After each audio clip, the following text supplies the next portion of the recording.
இன்றைக்கு நாம் செய்ய போவது உருளைக்கிழங்கு சாதம்.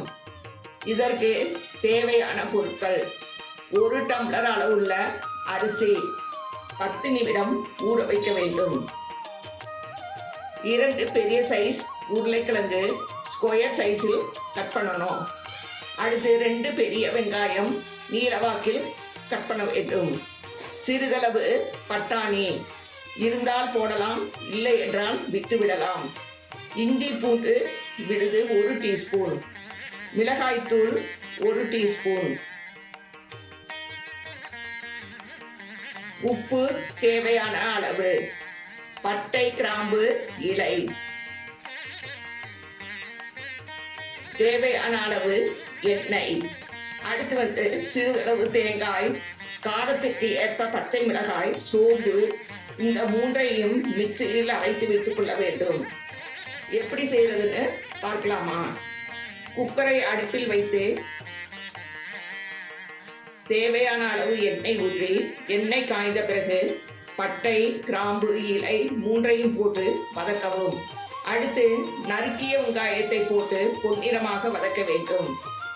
நல்ல பொன்னிறமாக வந்தால்தான் டேஸ்டாக இருக்கும்.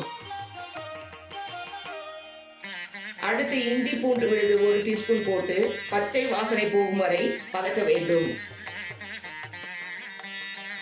அடுத்து கட் பண்ணி வைத்திருக்கிற உருளைக்கிழங்கை சேர்க்கவும்.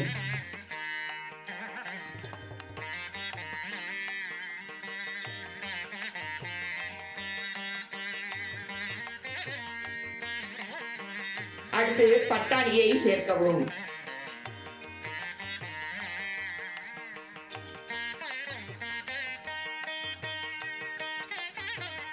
அடுத்து அரைத்து வைத்த விழுதை சேர்க்கவும்.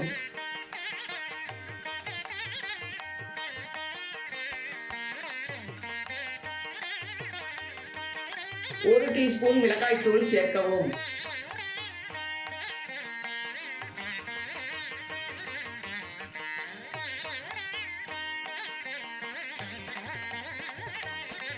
ஊற வைத்த அரிசியை போடவும்.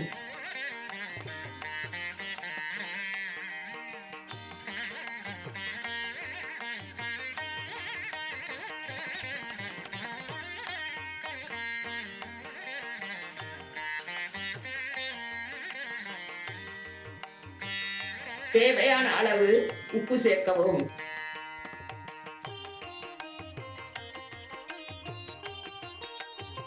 இவை அனைத்தையும் நன்றாக கிளற வேண்டும்.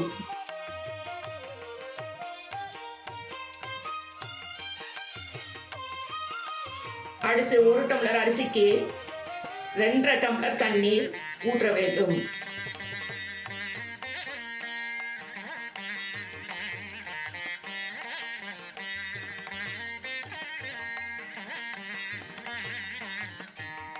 இவை அனைத்தையும் நன்றாக கலந்து விடவும்.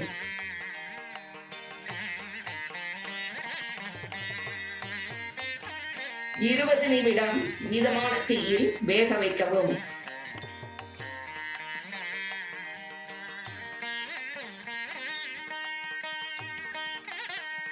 நிமிடம் ஆன பிறகு உருளைக்கிழங்கு சாதம் ரெடி.